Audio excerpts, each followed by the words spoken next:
So, this is our 12th lecture on the topic, that is chapter number 9, current electricity of 12th science of Maharashtra board. And in today's lecture we are discussing the numericals on conversion of moving coil galvanometer into an ammeter. आता व्यवस्थित लक्षात ठेवा, या टॉपिकवर दरवर्षी जवळपास दरवर्षी नीटमध्ये problem विचारलेला आहे. तुमच्या लक्षात येईलच, मी एक्झाम्पल ते कव्हर करतोच आहे. त्यामुळे हा एक महत्त्वाचा टॉपिक आहे as far as NEET exam is concern. The फॉर्म्युले for this type are: for converting moving coil galvanometer into an ammeter, a low value resistance is connected in parallel with it. आपल्याला माहिती आहे की गॅल्व्हनोमीटरला जर ॲमीटरमध्ये convert करायचं असेल तर low value shunt आपल्याला जोडावा लागतो. And that shunt resistance is having value equal to S. S is the shunt resistance value. आणि ती किती असते? ती असते I G, means full scale deflection current of galvanometer upon I minus Ig. What is I? I is the maximum current which we have to measure with the help of ammeter. Ig is full scale deflection current and G is resistance of galvanometer. Formula लक्षात ठेवा. The shunt resistance is Ig upon I minus Ig into capital G. आपल्याला या ॲमीटरची range जर n times वाढवायची असेल तर, किंवा गॅल्व्हनोमीटरची range n times वाढवायची असेल तर आपल्याला शंट रेजिस्टन्स जोडावा लागतो. आणि किती व्हॅल्यूचा जोडावा लागतो? तो असतो G अपॉन n-1 एवढ्या व्हॅल्यूचा. Second formula is to increase the range of ammeter और galvanometer n times the resistance to be connected in parallel is, and that shunt resistance is G upon n-1. ॲमीटरची range n times वाढवण्यासाठी formula आहे G upon n-1. तशाच प्रकारे volt मीटरची range जर आपल्याला n times वाढवायची असेल तर असाच एक फॉर्म्युला तुम्हाला पुन्हा येणार आहे पुढच्या टाईपमध्ये. त्यानंतर थर्ड फॉर्म्युला, आता ॲमीटरमध्ये जेव्हा तुम्ही गॅल्व्हनोमीटरला कन्वर्ट करता तेव्हा शंट रेजिस्टन्स जोडलेला असतो. तर त्या शंट रेजिस्टन्समधनं टोटल करंटच्या किती % करंट जाईल ते आपल्याला शोधता येतं. The fraction of current passing through galvanometer is I G upon I. आणि फॉर्म्युला असेल त्याचा S upon G plus S. त्याच वेळेस गॅल्व्हनोमीटरमधनं जाणारा एवढा करंट असेल, fraction of current passing through galvanometer, आणि शंटमधनं किती फ्रॅक्शन ऑफ करंट जाईल तर त्याचा फॉर्म्युला येतो आय एस अपॉन आय, आणि तो फॉर्म्युला आहे जी अपॉन जी प्लस एस. बघा दोन्ही फॉर्म्युल्यामध्ये फरक काय आहे तर आय जी अपॉन आयचा फॉर्म्युला आहे S upon G plus S, आणि आय एस अपॉन आयचा फॉर्म्युला आहे जी अपॉन जी प्लस एस. ठीक आहे. त्यानंतर अजून एक पॉईंट यातला लक्षात ठेवा, एक ऑब्जेक्टिव्ह स्पेशली या नीटमध्ये विचारलं गेलं या टॉपिकवर, या पार्टवर. जेव्हा आपण फक्त गॅल्व्हनोमीटरचा वापर करतो ॲज अन ॲमीटर, ठीक आहे, फक्त गॅल्व्हनोमीटर वापरला तर गॅल्व्हनोमीटर तुम्हाला सिरीजमध्ये जोडावं लागेल. म्हणजे त्या सर्किटमध्ये ॲड झालेलं रेजिस्टन्स किती असेल? गॅल्व्हनोमीटरचे रेजिस्टन्स एवढं असेल, म्हणजे जी असेल. So when only galvanometer is use to measure current, resistance added in the circuit is capital G. ठीक आहे. आता आपण गॅल्व्हनोमीटरला कन्वर्ट केलं ॲमीटरमध्ये. काय करतो? गॅल्व्हनोमीटरला आपण पॅरललमध्ये लो व्हॅल्यू शंट रेजिस्टन्स लावतो आणि त्याला ॲमीटरमध्ये कन्वर्ट करतो. तर मग त्यावेळेस किती रेजिस्टन्स सर्किटमध्ये जोडलेलं असेल? When shunt resistance S is connected, the resistance in the circuit reduces to. तर ते रेजिस्टन्स होईल सर्किटमधलं गॅल्व्हनोमीटर प्लस शंटचं मिळून G S upon G plus S. हे पॅरलल कॉम्बिनेशनचा रेजिस्टन्सचा फॉर्म्युला आपल्याला माहिती आहे. म्हणजे जेव्हा फक्त गॅल्व्हनोमीटर जोडला जातो तेव्हा रेजिस्टन्स सर्किटमध्ये असतं जी एवढं, आणि गॅल्व्हनोमीटरला शंट रेजिस्टन्स पॅरललमध्ये लावल्यानंतर जे रेजिस्टन्स सर्किटमध्ये असतं ते असतं जी S upon G plus S. मग आता रेजिस्टन्स कितीने कमी झालं शंट रेजिस्टन्स लावल्यामुळे? मीन्स रेजिस्टन्स डिक्रीजेस बाय, पहिले रेजिस्टन्स होतं कॅपिटल जी गॅल्व्हनोमीटर जेव्हा जोडला होता आपण तेव्हा, आणि जेव्हा त्या गॅल्व्हनोमीटरला पॅरललमध्ये रेजिस्टन्स आपण लावू तेव्हाचा रेजिस्टन्स झालेला असेल जी S upon G plus S. म्हणजे कितीने रेजिस्टन्स कमी होईल?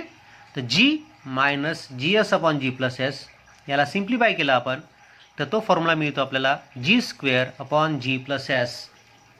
म्हणजे गॅल्व्हनोमीटर पहिले तुम्ही लावला, आणि नंतर त्या गॅल्व्हनोमीटरला पॅरललमध्ये शंट रेजिस्टन्स लावला तर त्यावेळेस त्या सर्किटचं रेजिस्टन्स एवढ्या अमाऊंटनी कमी होणार आहे, G²/G+S.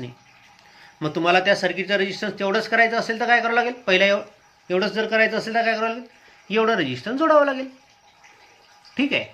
हे होते सगळे वेगवेगळे फॉर्म्युले या टाईपवर आपल्याला जे वापरायचे आहेत ते. आता या टाईपवर नीटमध्ये पुष्कळ एक्झाम्पल विचारले गेलेले आहेत. ते सगळे समजण्यासाठी आपण एकदम बेसिकपासून सुरुवात करूया. एक एक एक्झाम्पल मी घेत जातो आहे, त्यानुसार तुमची आयडिया डेव्हलप करत जातो, म्हणजे नीटमध्ये विचारलेले सगळे एक्झाम्पल्स तुम्हाला इझिली समजतील. पहा, सगळ्यात पहिलं example, the combined resistance of galvanometer of resistance 1000 ohm. म्हणजे एक गॅल्व्हनोमीटर आहे, त्याचा रेजिस्टन्स 1000 ओहम आहे, अँड इट्स शंट, आणि त्याला आपण एक शंट रेजिस्टन्स जोडला तर यांचं कंबाईंड रेजिस्टन्स किती आहे, 25 ओहम. बघा वाक्य काय आहे, the combined resistance of galvanometer of resistance 1000 ohm and its shunt is 25 ohm. म्हणजे या दोघांचं मिळून इक्वॅलंट रेजिस्टन्स किती 25 आहे, त्याच्यापैकी गॅल्व्हनोमीटरचं किती आहे 1000 आहे. Calculate the value of shunt, तर या शंट रेजिस्टन्सचं रेजिस्टन्स किती असेल ते आपल्याला विचारलं आहे. मग दिलेलं काय, resistance of galvanometer is given 1000 ohm, equivalent resistance दिलं दोघांचं किती 25 ओहम, म्हणजे आर इक्वॅलंट 25 ओहम आहे, तर शंटचं रेजिस्टन्स किती असेल ते काढायचं आहे. मग आता आपल्याला माहिती आहे the equivalent resistance of galvanometer and its shunt, काय फॉर्म्युला येतो, 1/R equivalent is equal 1/, galvanometer resistance of galvanometer plus 1/, resistance of shunt. Parallel कॉम्बिनेशनचा फॉर्म्युला वापरला मी इक्वॅलंट रेजिस्टन्स काढण्यासाठी, बरोबर आहे. म्हणजेच आर इक्वॅलंटचा फॉर्म्युला असेल G×S/G+S. हे आपल्याला आता माहिती झालेलं आहे. मग आता इक्वॅलंट रेजिस्टन्स किती दिलं आहे 25, गॅल्व्हनोमीटरचं रेजिस्टन्स किती आहे 1000, शंट रेजिस्टन्स आपल्याला शोधायचं आहे, म्हणजे यस आपल्याला शोधायचं आहे. व्हॅल्यूज पुटअप केल्या मी. हा 1000 प्लस यसनी इकडे 25ला मल्टिप्लाय केलं, सो 25नी 1000ला मल्टिप्लाय केलं तर होईल 25,000, 25नी एसला मल्टिप्लाय केलं तर होईल 25S इज इक्वल टू हे 1000S, जशीची तशी लिहिले आपण. सो 25,000 हा 25S मी इकडे घेतला, 1000S मधनं 25S सबट्रॅक्ट केला तर 975S राहील. So 975S is equal to 25,000. So S will be equal to 25,000 divided by 975. हा रेशो काढला, तो रेशो येतो 25.64 ओहम. ठीक आहे. हे होतं पहिलं एक्झाम्पल. तुम्हाला इक्वॅलंट रेजिस्टन्स दिलं पॅरलल कॉम्बिनेशनचं, आणि त्या दोन रेजिस्टन्सपैकी एक रेजिस्टन्स दिला आहे, दुसरा रेजिस्टन्स काढायचा होता, simple. The second example is taken from board exam, that is March 2016. बघा काय म्हटलं आहे, the combined resistance of galvanometer of resistance 500 ohm and its shunt is 21 ohm. बघा पहिल्यासारखंच आहे. दुसरं example, calculate the value of shunt, तर शंटचं resistance काढा. मग बघा गॅल्व्हनोमीटरचं रेजिस्टन्स दिलं आहे 500, so capital G is 500. The equivalent resistance of galvanometer and its shunt is 21 ohm, means R equivalent is 21 ohm. What you have to find? You have to find the value of shunt, means S you have to find. So given is capital G 500 ohm, R equivalent is 21 ohm, you have to find shunt. आता equivalent resistance किती असतं, formula आपल्याला माहिती आहे. The equivalent resistance of galvanometer and its shunt is G×S/G+S. Put the values. R equivalent is given 21, G is given 500. So 500S/500 plus S, या 500 plus Sनी 21ला multiply करा. So 21 into 500 is 10,500. या 21नी Sला मल्टिप्लाय केलं, it is 21 times S is equal to 500S. So 10,500 is equal to 479S. So S is 10,500/479 and this ratio is 21.93 ohm. असं एक सिंपल एक्झाम्पल 2 मार्कासाठी March 2016च्या एक्झाममध्ये विचारलं होतं. Next example is taken from March 79, October 79, March 77, March 88. हे same एकाच प्रकारचं एक्झाम्पल होते त्या परीक्षेमध्ये पण, त्यामुळे ते एक्झाम्पल प्रत्येक एक्झाम्पल न घेता एकच एक्झाम्पल घेतलं मी. या वेगवेगळ्या परीक्षेमध्ये अशा प्रकारचं एक्झाम्पल होतं. बघा काय एक्झाम्पल आहे, a galvanometer with a coil of resistance 40 ohm gives a full scale deflection for a current of 5 milliampere. म्हणजे गॅल्व्हनोमीटरच्या कॉईलचं रेजिस्टन्स 40 ओम आहे, म्हणजे गॅल्व्हनोमीटरचं रेजिस्टन्स 40 ओम आहे. बरोबर आहे, कारण की गॅल्व्हनोमीटरमध्ये कॉईलच असते आणि कॉईलचा रेजिस्टन्स म्हणजेच गॅल्व्हनोमीटरचं resistance. So capital G is 40 ohm. It gives a full scale deflection for a current of 5 milli ampere. हा गॅल्व्हनोमीटर फुल स्केल डिफ्लेक्शन दाखवतो 5 मिली एम्पियर करंटसाठी. Means I G is 5 milli ampere, means 5 × 10⁻³ ampere. How will you convert it into an ammeter of range 0 to 5 ampere? तुम्ही या गॅल्व्हनोमीटरला ॲमीटरमध्ये कसं convert करसाल की जो ammeter किती करंट मोजेल? 0 एम्पियर ते 5 एम्पियर, म्हणजे मॅक्झिमम करंट किती मोजणार आहे तो 5 एम्पियर. म्हणजे तुम्हाला असा ॲमीटर तयार करायचा आहे की जो मॅक्झिमम करंट 5 एम्पियर मोजेल. So that's why I is 5 ampere. आता तुम्हाला ॲमीटरमध्ये कन्वर्ट करायचं म्हणजे शंट रेजिस्टन्स शोधावा लागेल. So you have to find shunt resistance. बघा आता हे एक्झाम्पल सोडवत असताना बोर्डामध्ये तुम्हाला हे वाक्य टाकावंच लागेल. कोणतं? For converting moving coil galvanometer into an ammeter a low value resistance must be connected in parallel with it and it is. हे वाक्य टाकायचंच आहे. या वाक्याला अर्धा मार्क स्पेशली आहे, हे लक्षात घ्या बोर्डामध्ये. आणि किती व्हॅल्यूचा शंट जोडावा लागेल तर फॉर्म्युला लिहायचा. S is equal to I G upon I minus I G into G. I G means full scale deflection current किती आहे? 5 milli ampere. So in place of I G put 5 × 10⁻³ और 0.005 upon I is 5 ampere. आपल्याला maximum current 5 ampere मोजायचं आहे म्हणून आयची value 5 ampere minus I G 0.005. 0.005 लिहा किंवा 5 × 10⁻³ लिहा, one and the same, into G is 40. So 40 into 0.005, it is 0.2, okay, upon 4.995. Calculation तुम्हाला करता येतं. आपल्याला मिळतो एस 0.04 ओहम. एस म्हणजे काय? Shunt resistance. हा जोडला तर काय होणार आहे? तो गॅल्व्हनोमीटर ॲमीटरमध्ये कन्वर्ट होणार आहे की जो ॲमीटर काय करेल? 5 एम्पियर करंट मोजेल. The resistance of 0.04 ohm must be connected in parallel with the galvanometer to convert it into an ammeter of range 0 to 5 ampere. ठीक आहे, अशा प्रकारे हे एक्झाम्पल सोडवायचं आहे. पुष्कळ परीक्षेमध्ये ते एक्झाम्पल विचारलेलं आहे. Next example is taken from October 1997. काय म्हटलं पहा? A moving coil galvanometer of resistance 100 ohm gives full scale deflection of 50 divisions. आता गॅल्व्हनोमीटरचं रेजिस्टन्स 100 ओहम दिलेलं आहे आणि it gives full scale deflection of 50 divisions for a current of 25 milli ampere. म्हणजे जेव्हा 25 मिली एम्पियर करंट त्याच्यामधनं जाईल तेव्हा गॅल्व्हनोमीटर फुल स्केल डिफ्लेक्शन दाखवेल. आणि त्या गॅल्व्हनोमीटरमध्ये किती डिव्हिजन्स आहेत? 50 डिव्हिजन्स आहेत, लक्षात घ्या. 50 divisions are there in the galvanometer. आणि 25 मिली एम्पियर करंट पाठवला की 50 डिव्हिजन तो डिफ्लेक्शन दाखवतो. How will you convert it into an ammeter? तुम्ही त्याला ॲमीटरमध्ये कसं कन्वर्ट करसाल? To read 1 ampere for 10 division. 10 division जेव्हा तो डिफ्लेक्शन दाखवेल तेव्हा त्यांनी 1 एम्पियर करंट दाखवला असं आपल्याला म्हणायचं आहे. किती डिव्हिजन त्याच्यामध्ये? 50. आणि 10 डिव्हिजन दाखवलं तर 1 एम्पियर करंट जातोय. मग 50 डिव्हिजन जर त्यांनी डिफ्लेक्शन दाखवलं तर किती करंट जाईल?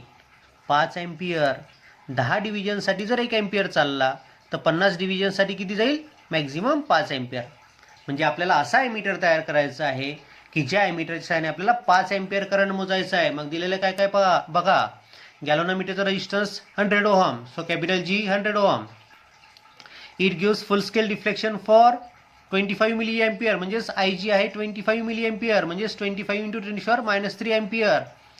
आणि त्याला आपल्याला अशा ॲमीटरमध्ये कन्वर्ट करायचं आहे की जो 5 एम्पियर करंट मोजणार आहे.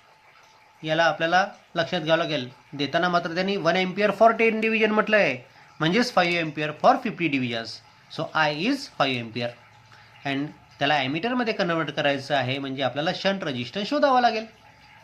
ठीक आहे, बघा हे वाक्य तुम्हाला लिहावंच लागेल. For converting galvanometer into an ammeter a low value resistance must be connected in parallel with it and it is. हे वाक्य लिहायला विसरू नका, नाही तर तुमचा अर्धा मार्क फुकटचा जाईल. S is equal to I G upon I minus I G into G. I G is 25 milli ampere, I is 5 ampere. So 25 × 10⁻³ upon 5 minus 0.025 into G, G is 100. Simplify केलं, याला सिम्प्लिफाय केल्यानंतर calculations करा, तुम्हाला मिळतं 0.503 ohm. म्हणजे आपल्याला काय करावं लागेल, 0.503 ओहमचा रेजिस्टन्स त्या गॅल्व्हनोमीटरला पॅरललमध्ये जोडावं लागेल to convert it into an ammeter to read current up to 5 ampere. Next example means example number 5 which is taken from October 2000 exam as well as October 2002 exam. ठीक आहे. एक्झाम्पलमध्ये काय म्हटलं बघा, a moving coil galvanometer of resistance 200 ohm. म्हणजे गॅल्व्हनोमीटरचं resistance आपल्याला दिलं आहे 200 ओहम, म्हणजे capital G is 200 ohm. Gives full scale deflection of 100 divisions for a current of 50 milli ampere. म्हणजे जेव्हा त्या गॅल्व्हनोमीटरमधनं 50 मिली एम्पियर करंट जातो तेव्हा तो फुल स्केल डिफ्लेक्शन दाखवतो 100 डिव्हिजन्सचं. Means I G is given 50 milli ampere. Full scale deflection आपल्याला 50 milli ampere दिला आहे, म्हणजे आय जी दिला आहे 50 मिली एम्पियर.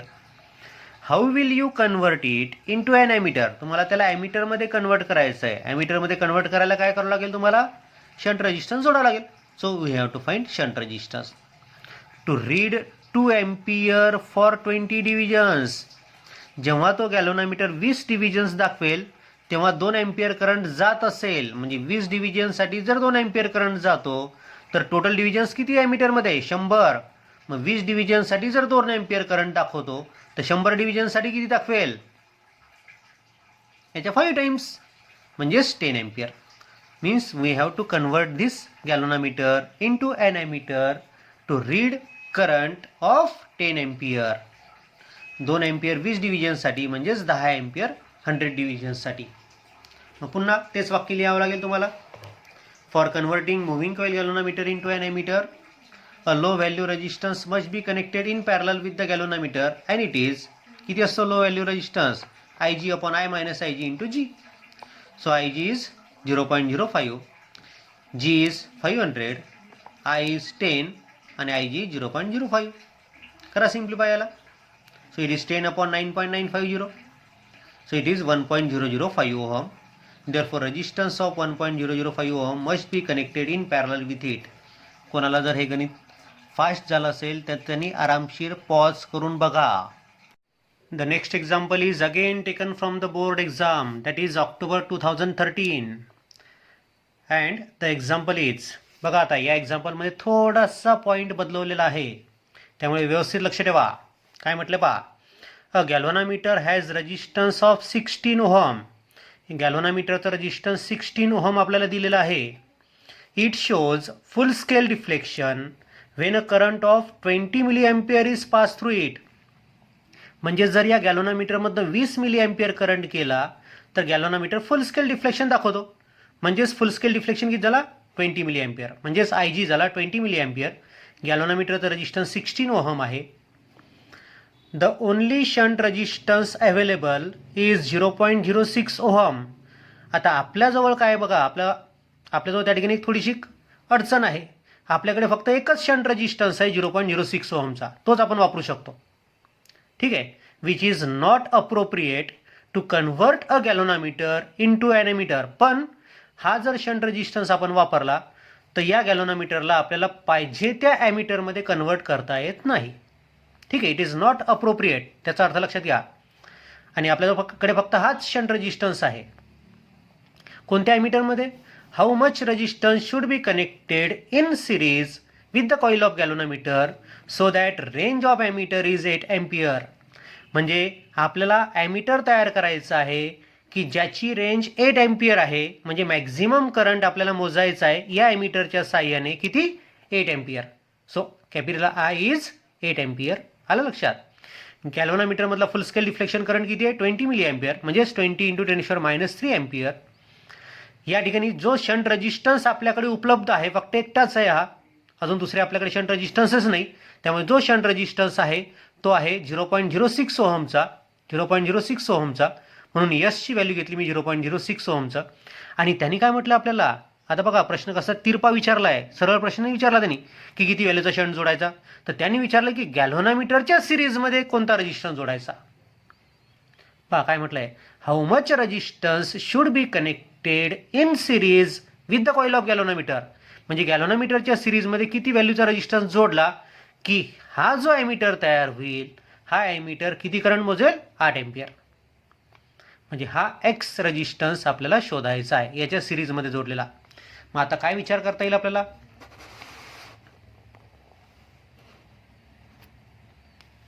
काय विचार करता येईल सांगा.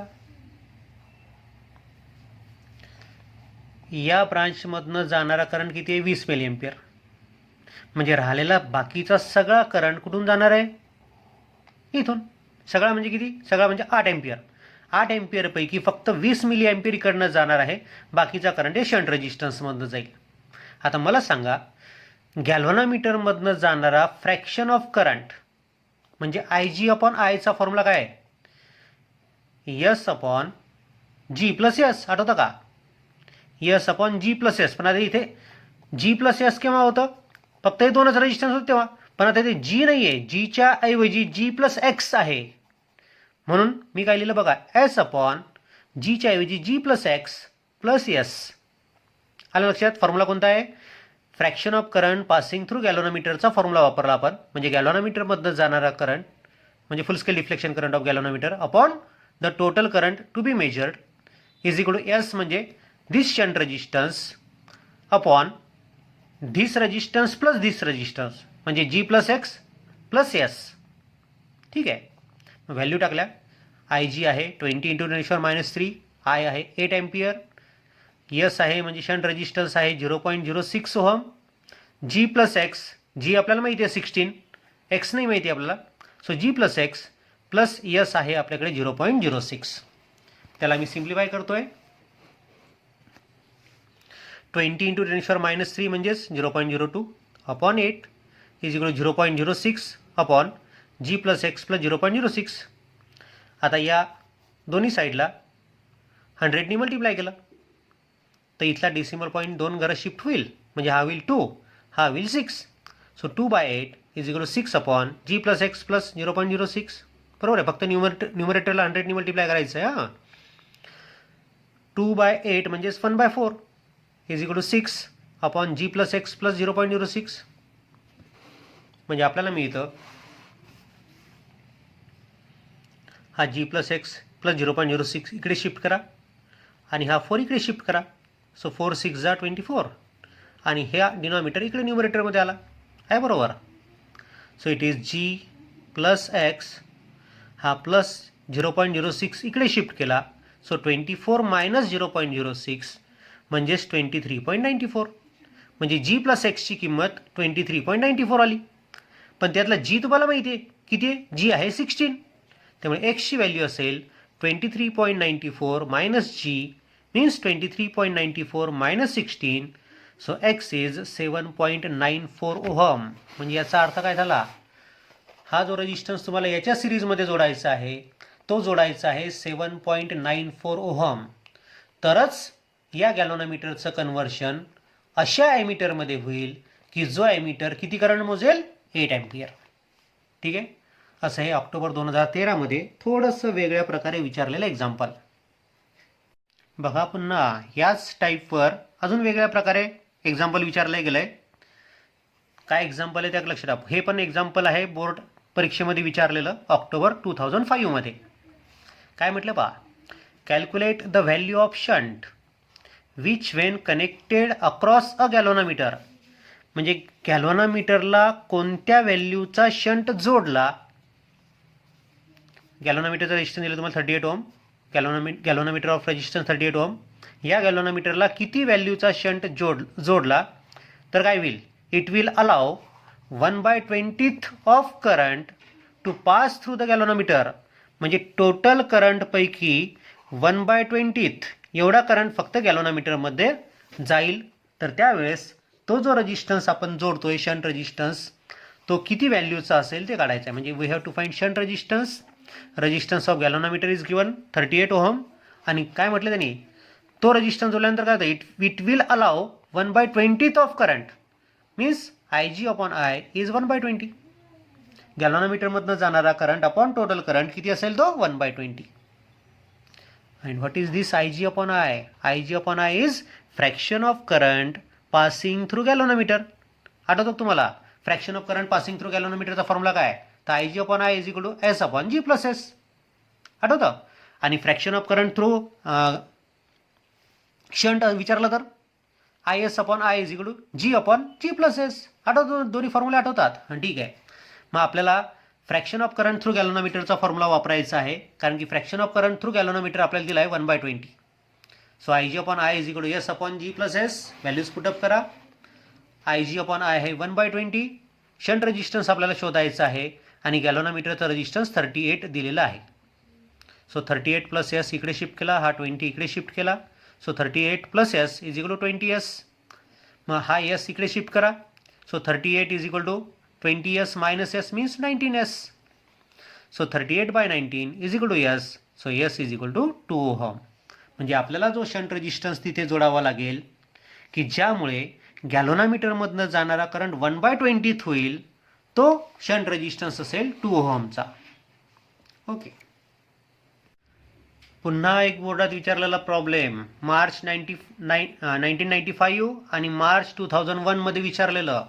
काय म्हटलं पहा, a galvanometer is shunted by 1/nth of its resistance. म्हणजे गॅल्व्हनोमीटरला आपण असा शंट रेजिस्टन्स लावलाय की ज्याची व्हॅल्यू गॅल्व्हनोमीटरच्या रेजिस्टन्सच्या 1/nth आहे.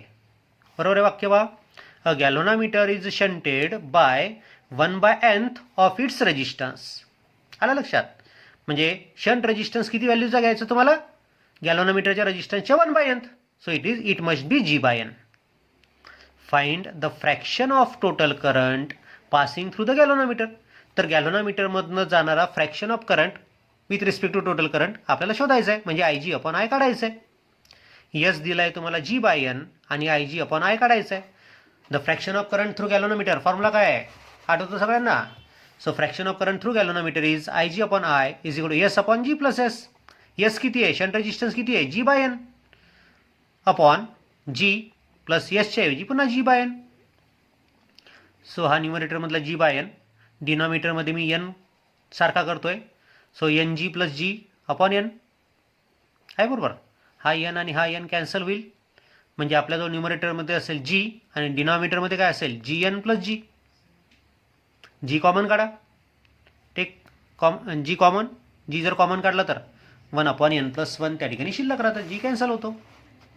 So Ig upon I is 1 upon N plus 1. म्हणजे याचं एक्सप्लेनेशन काय दिसेल तुम्ही?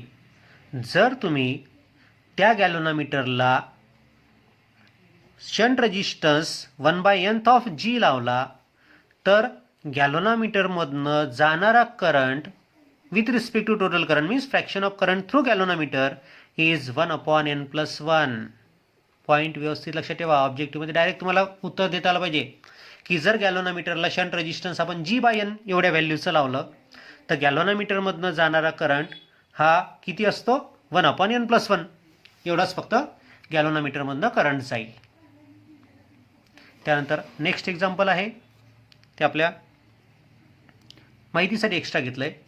अ resistance of 3 ohm is connected in parallel to a galvanometer of resistance 297 ohm.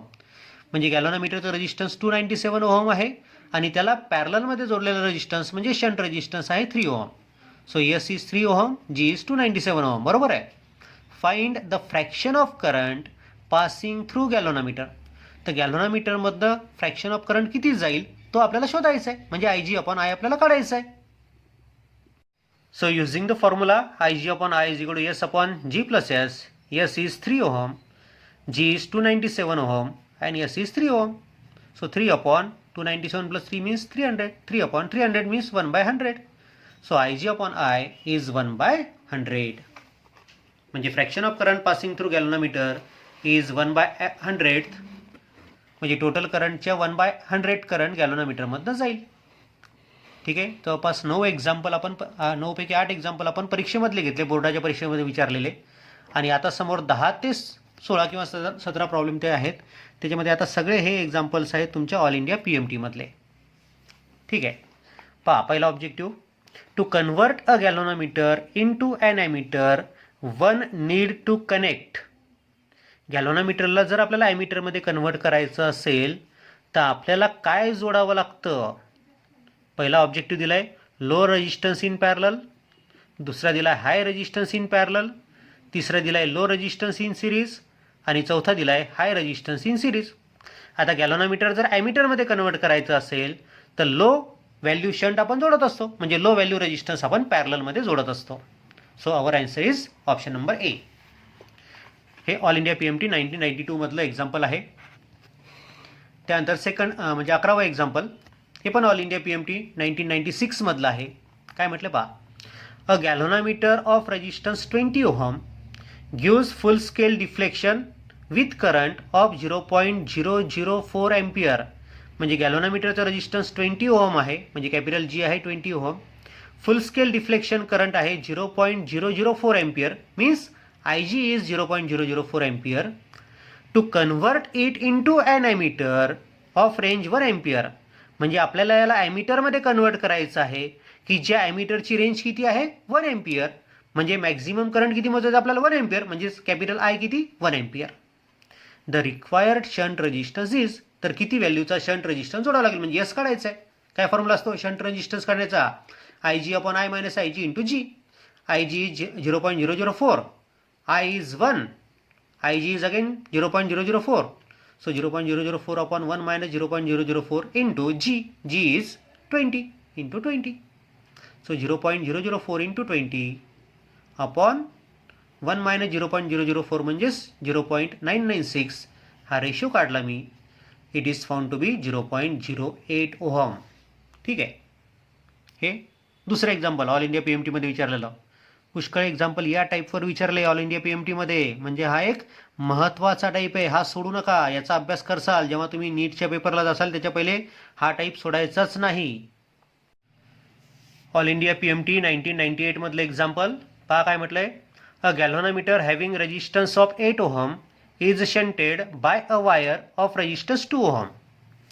म्हणजे 8 ओहम रेजिस्टन्स असणारा गॅल्व्हनोमीटर आहे, त्याला पॅरललमध्ये म्हणजे शंटमध्ये आपण एक वायर लावली की जिचं रेजिस्टन्स 2 ओहम आहे, म्हणजे शंट रेजिस्टन्स झाला 2 ओहमचा. गॅल्व्हनोमीटरचा रेजिस्टन्स म्हणजे capital G 8 ohm, shunt resistance is 2 ohm. If the total current is 1 ampere, त्या गॅल्व्हनोमीटरमधनं जाणारा टोटल करंट 1 एम्पियर आहे.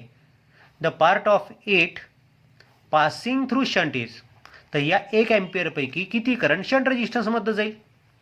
Means what we have to find, we have to find IS upon I, fraction of current passing through shunt, हे आपल्याला शोधायचं आहे. ठीक आहे. म्हणजे G आहे 8 ओहम, S आहे 2 ओहम, करंट आपल्याला मोजायचं 1 ampere, maximum current we have to find is 1 ampere and we have to find fraction of current through shunt. So IS upon I is equal to formula काय आपल्याजवळ G upon G plus S. So IS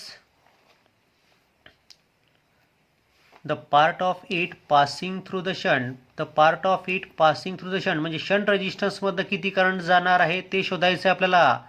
fraction of current नाही विचारलं आपल्याला, part of current passing through shunt म्हटलेलं आहे, ते म्हणजे आपल्याला IS शोधायचं आहे. सो IS विल बी, म्हणजे current of passing through the shunt resistance is G upon G plus S times I. Capital G is 8 ohm, so 8 upon 8 plus 2 into 1, so 8 upon 10 into 1, so it is 0.8 ampere. म्हणजे त्या shunt रेजिस्टन्समधनं 0.8 ampere current जाईल, म्हणजे आपलं उत्तर असेल option number B. आलं बघा. तो टाईप जर तुम्ही पूर्णपणे सॅटिस्फाय केलेला असेल, त्याचा अभ्यास जर पूर्ण केलेला असेल, तर एक्झाम्पल ऑल इंडिया PMT मधले असू द्या, JEE मेनमधले असू द्या, JEE ॲडव्हान्समधले असू द्या, समजायला सगळे सोपे आहेत. फक्त तुमचं प्रिपरेशन व्यवस्थित पाहिजे, व्यवस्थित डायरेक्शननी तुम्ही त्या पॉईंटपर्यंत पोहोचलेले असले पाहिजेत. ठीक आहे, असू द्या. त्यानंतर पुन्हा एक एक्झाम्पल ऑल इंडिया PMT 2007 मधलं, the resistance of an ammeter is 13 ohm.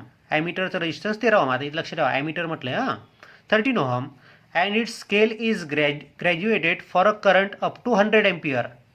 म्हणजे त्या ॲमीटरची स्केल 100 एम्पियर मोजू शकते, असं त्या ठिकाणी त्या ॲमीटरवर दाखवलेलं आहे. After an additional shunt has been connected. आता बघा, पहिले आपण ॲमीटर तयार केलेलं आहे की ज्याचं ॲग्रिगेट रेजिस्टन्स 13 ओहम आहे, म्हणजे शंट लावून गॅल्व्हनोमीटरला शंट रेजिस्टन्स लावून हा ॲमीटर तयार झालेला आहे. पुन्हा काय म्हणतोय तो, after an additional shunt has been connected, अजून जर आपण पुन्हा शंट त्याला जोडला तर साहजिकच आहे काय होईल, ॲमीटरची रेंज वाढेल. अजून शंट रेजिस्टन्स लावला तर to this ammeter it becomes possible to measure current up to 750 ampere. म्हणजे अजून शंट रेजिस्टन्स जर त्याला जोडला तर आता आपला जो ॲमीटर तयार होतोय तो करंट मोजतोय 750 ampere by this meter. The value of shunt is, तर त्या शंट रेजिस्टन्सची व्हॅल्यू किती असेल. आता बघा, पहिले 100 एम्पियर करंट तो मोजत होता, आता तो मोजतोय 750 ampere. 100 to 750 ampere, 100 to 750 amperes means we are increasing the range of ammeter by 7.5 times. बरोबर आहे का. पहिले तो 100 एम्पियरच मोजू शकत होता, आता 750 एम्पियर मोजतोय, म्हणजे आपण त्या ॲमीटरची रेंज 7.5 टाइम्स वाढवली आहे. बघा आता इथं गॅलोनॅमीटरचं म्हणजेच ॲमीटरचं रेजिस्टन्स दिलं तुम्हाला 13 ओहम, आणि एन म्हणजेच रेंज किती टाइम्स वाढवली तर 7.5 टाइम्स आपण रेंज वाढवली. तर शंट रेजिस्टन्स किती लागेल, रेंज एन टाइम्स वाढवण्यासाठी शंट रेजिस्टन्स किती लागतो, एक फॉर्म्युला आपण बघितलेला आहे. The range of ammeter increases n times then the shunt is, जर रेंज एन टाइम्स वाढवायची असेल तर शंट किती लागतो, शंट लागतो जी अपॉन एन मायनस 1 एवढा. जी इज 13 ओहम, एन किती, एन म्हणजे रेंज 7.5 मायनस 1, सो 13 अपॉन 6.5, आणि 13 अपॉन 6.5 म्हणजेच 2 ओहम. म्हणजे जर त्या ॲमीटरला आपण अजून 2 ओहमचा रेजिस्टन्स पॅरललमध्ये जोडला, शंट रेजिस्टन्स म्हणून लावला, तर तो जो ॲमीटर पहिले 100 एम्पियर करंट मोजत होता आता तो मोजायला लागेल 750 एम्पियर, म्हणजे 7.5 टाइम्स त्याची रेंज वाढेल. बघा आता सगळे ऑल इंडिया PMT मध्ये विचारलेले जे ऑब्जेक्टिव्ह आहेत ते सगळे तुमच्या सिलेबसमधलेच आहेत. एकही ऑब्जेक्टिव्ह असा काही फिरून विचारला असं झालेलं नाही, डायरेक्ट फॉर्म्युला डायरेक्ट आन्सर. पहा पुढचं एक्झाम्पल ऑल इंडिया PMT 2009 मधलं आहे. गॅलोनॅमीटर हॅव्हिंग कॉईल रेजिस्टन्स 60 ओहम, म्हणजे गॅलोनॅमीटरचा रेजिस्टन्स 60 ओहम आपल्याला दिलेला आहे. Shows full scale deflection when a current of 1 ampere passes through it. तो फुल स्केल डिफ्लेक्शन दाखवतो जेव्हा त्याच्यामधनं करंट 1 एम्पियर जातो तेव्हा, म्हणजेच फुल स्केल डिफ्लेक्शन करंट म्हणजे IG 1 एम्पियर दिलेलं आहे तुम्हाला. It can be converted into an ammeter to read current up to 5 ampere.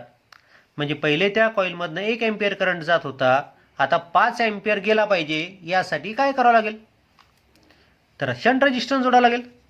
Ammeter आपण तयार करतोय, पहिले 1च एम्पियर जात होता, आता 5 एम्पियर चालला, म्हणजे रेंज किती वाढवली तुम्ही 5 टाइम्स वाढवली. So resistance of galvanometer is 60 ohm, आणि आपल्याला रेंज 1 एम्पियर ते 5 एम्पियर एवढी वाढवायची आहे. So n is 5 upon 1 is 5. We have to find shunt resistance. आपल्याला फॉर्म्युला माहिती आहे, जर रेंज आपल्याला एन टाइम्स वाढवायची असेल त्या गॅलोनॉमीटरची, तर to increase range of ammeter n times the shunt resistance required is, so S is equal to G upon n minus 1. G is 60, n is 5, कारण की आपल्याला रेंज 5 टाइम्स वाढवायची आहे, 1 एम्पियर ते 5 एम्पियर अशी रेंज करायची आहे. सो 5 मायनस 1 म्हणजे 4, सो 60 अपॉन 4 इज 15 ओहम. तर तुम्हाला तिथे शंट रेजिस्टन्स जोडावं लागेल गॅलोनॉमीटरला 15 ओहमचा.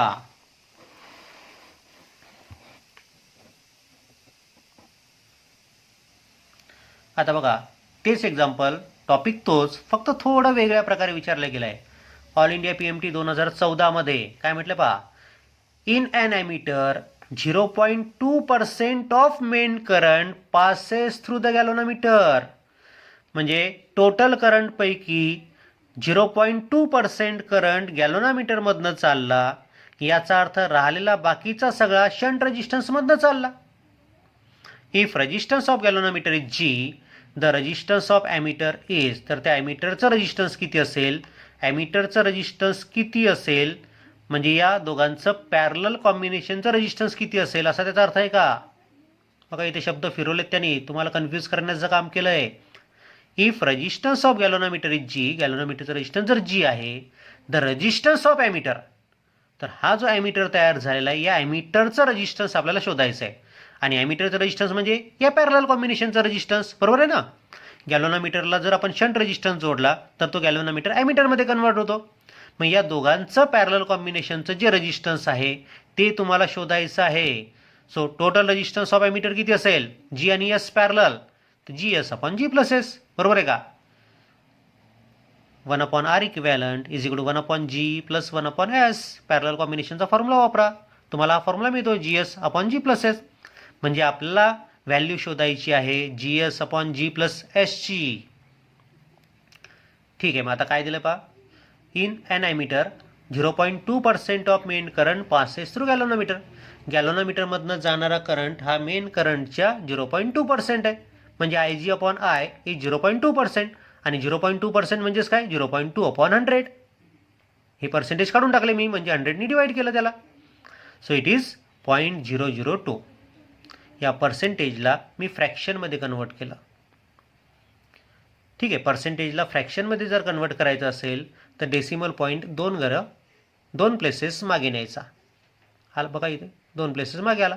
इथे डेसिमल पॉईंट होता 0.2 होता ना, तर काय झालं ते 0.002. सो पण आता त्याच वेळेस I G upon I is equal to S upon G plus S. Fraction of current through galvanometer is S upon G plus S. Multiply both side by G. आपल्याला कशाची व्हॅल्यू शोधायची आहे, G S upon G plus एसची value काढायची आहे ना. पण S upon G plus एसची व्हॅल्यू आपल्याजवळ आहे, पण आपल्याला कोणाची पाहिजे, G S upon G plus एसची व्हॅल्यू पाहिजे. म्हणून मी यात दोन्ही साईडला जीनी मल्टिप्लाय करतो. So G times I G upon I is equal to G S upon S plus G. So G I G upon I किती आहे 0.002. So G S upon G plus S ही व्हॅल्यू आपल्याला शोधायचीच आहे. त्यामुळे याला जसं आहे तसंच ठेवलं आणि याला सिम्प्लिफाय केलं. जी इंटू 0.002 म्हणजेच जी अपॉन 500. जी अपॉन 500 कोणाची किंमत आली, जी एस अपॉन जी प्लस एसची किंमत आली. आणि जी S upon G plus S कोणाची किंमत आहे, ती किंमत आहे या पॅरलल कॉम्बिनेशनची म्हणजेच ॲमीटरची, ॲमीटरचं resistance. So resistance of ammeter is found to be G by 500. Our answer is option number C. बघा, आपण फॉर्म्युले तयार करताना सगळ्यात शेवटी एक फॉर्म्युला बघितला होता की जर पहिले तुम्ही फक्त गॅल्व्हनोमीटर सर्किटमध्ये लावला तर जी एवढं रेजिस्टन्स सर्किटमध्ये लागतं. जर गॅल्व्हनोमीटरला शंट रेजिस्टन्स तुम्ही जोडला एस व्हॅल्यूचा, तर आता सर्किटमध्ये किती रेजिस्टन्स लागतं, जी S upon G plus S. बरोबर आहे, त्या दोघांच्या पॅरलल कॉम्बिनेशनचं जे रेजिस्टन्स असेल तेवढं रेजिस्टन्स त्या सर्किटमध्ये लागतं. मग आता पहिले रेजिस्टन्स जी होतं फक्त गॅल्व्हनोमीटर वापरला तर, नंतर गॅल्व्हनोमीटरला शंट रेजिस्टन्स लावलं तर नंतरचं रेजिस्टन्स येतं जी S upon G plus S. म्हणजे रेजिस्टन्स कितीने कमी झालं, तर ते कमी झालं होतं जी मायनस जी एस अपॉन जी प्लस एसनी कमी झालं होतं. हा फॉर्म्युला आपण बघितलेला आहे. तोच फॉर्म्युला आता इथे थोड्या वेगळ्या प्रकारे विचारला पाहिजे. ऑल इंडिया PMT 2011मध्ये a galvanometer of resistance G is shunted by resistance S ohm.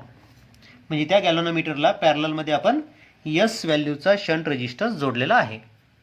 To keep the main current in the circuit unchange.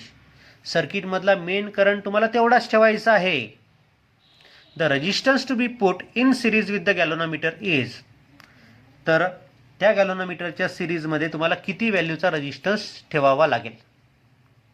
आता हे थोडंसं समजून घ्या व्यवस्थित. एक्झाम्पल काय म्हटलं आहे, a galvanometer of resistance G is shunted by resistance S. म्हणजे पहिले गॅल्व्हनोमीटर आहे आपल्याकडे जी एवढा रेजिस्टन्स असणारा, त्याला पॅरललमध्ये आपण एस व्हॅल्यूचा शंट रेजिस्टन्स जोडला.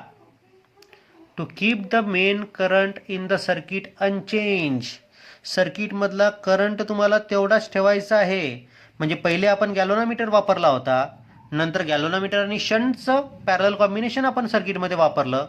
तर आता मला सांगा करंट केव्हा सारखा राहील सर्किटमधला, कारण की नंतर तुम्ही शंट रेजिस्टन्स वापरून राहिले, म्हणजे नंतर रेजिस्टन्स कमी लावून राहिले सर्किटमध्ये, म्हणजे करंट चेंज होईल सर्किटमधला. तुम्हाला करंट तेवढाच ठेवायचा आहे. म्हणजे जे काही रेजिस्टन्स शंट रेजिस्टन्स लावल्यामुळे कमी झालं तेवढं रेजिस्टन्स तुम्हाला वाढवावं लागेल. बरोबर आहे का माझं वाक्य. बघा, तर किती व्हॅल्यूचं रेजिस्टन्स जोडावं लागेल सिरीजमध्ये ते आपल्याला विचारलं आहे. आता हे वेगवेगळे पर्याय तुम्हाला दिले आहेत, पाहू आपण. आता सगळ्यात पहिले आपण गॅल्व्हनोमीटर समजा सर्किटमध्ये जोडला. When only galvanometer is in circuit the resistance in the circuit is G. सर्किटचं रेजिस्टन्स जीनी त्या ठिकाणी वाढेल. When shunt is connected to the galvanometer the resistance in the circuit reduces to. आता गॅल्व्हनोमीटरचा रेजिस्टन्स जास्त आहे, त्याला शंट रेजिस्टन्स जोडल्यामुळे ते रेजिस्टन्स कमी होईल. कितीने कमी होईल किंवा किती होईल नंतर, कितीने कमी होईल म्हटल्यापेक्षा किती होईल नंतर शंट रेजिस्टन्स लावल्यानंतर, ते होईल जी S upon G plus S. एवढं पहिले जी एवढं रेजिस्टन्स होतं फक्त गॅल्व्हनोमीटर लावलं तर, आणि शंट रेजिस्टन्स लावलं तर त्या ठिकाणी त्या सर्किटमधलं रेजिस्टन्स झालं GS/G+S. Therefore change in resistance in the circuit is, पहिले रेजिस्टन्स G होतं, नंतर GS/G+S झालं, त्यामुळे चेंज इन किंवा रिड्यूस इन रेजिस्टन्स सर्किटमधलं झालं. पहिलं रेजिस्टन्स मायनस नंतरचं resistance, so G - GS/G+S. Simplify केलं, याने याला मल्टिप्लाय केलं -GS, किंवा इथे G+S न्यूमरेटरला आणि डिनॉमिनेटरला G+Sनी मल्टिप्लाय आणि डिवाईड केलं. ठीक आहे, आलं G × G+S/G+S. हे इथे डिनॉमिनेटर कॉमन काढला G+S, तर इथे होतं G × G म्हणजे G², G × S म्हणजे GS -GS आणि डिनॉमिनेटरमध्ये G+S. सो इट बिकम्स हा प्लस GS -GS कॅन्सल होईल आणि आपल्याला मिळतं G²/G+S. म्हणजे पॉईंट लक्षात ठेवा, पहिले फक्त गॅल्व्हॅनोमीटरच आपण सर्किटमध्ये जोडला तर तेव्हा आपण सर्किटमध्ये रेजिस्टन्स जोडलेलं असतं कॅपिटल G. जेव्हा गॅल्व्हॅनोमीटरला शंट रेजिस्टन्स आपण जोडतो तर त्यावेळेस आपण त्या ॲमीटरला जर सर्किटमध्ये जोडलं तर तेव्हा आपण सर्किटमध्ये रेजिस्टन्स जोडलेलं असतं GS/G+S. पहिले G रेजिस्टन्स असतं, नंतर शंट रेजिस्टन्स जर जोडला तर रेजिस्टन्स होतं GS/G+S. कमी होऊन जातं. ते कितीने कमी होतं, तर ते कमी होतं G²/G+Sनी. मग सर्किटमधला करंट जर तुम्हाला तेवढाच ठेवायचा असेल तर कमी झालेला रेजिस्टन्स तुम्हाला पहिले एवढंच करावं लागेल, म्हणून एवढं रेजिस्टन्स तुम्हाला सर्किटमधलं वाढवावं लागेल. किती रेजिस्टन्स वाढवावं लागेल? G²/G+S. Therefore, to maintain the same current, the resistance in the circuit must be increased by G²/G+S. म्हणजे त्या ॲमीटरच्या सिरीजमध्ये एवढ्या व्हॅल्यूचा रेजिस्टन्स तुम्हाला जोडावा लागेल. ठीक आहे, बघा 16 एक्झाम्पल मी घेतले, त्यातले जवळपास 8 ते 9 एक्झाम्पल बोर्डाच्या परीक्षेमध्ये विचारलेले आहेत आणि बाकीचे सगळे तुमच्या ऑल इंडिया PMT मधले घेतलेत. आणि तुमच्या लक्षात आलेलंच असेल की ऑल इंडिया PMT मधले एक्झाम्पल एवढे जर त्या एकाच टॉपिकवर आहे तर हा महत्त्वाचा टॉपिक आहे. ओके.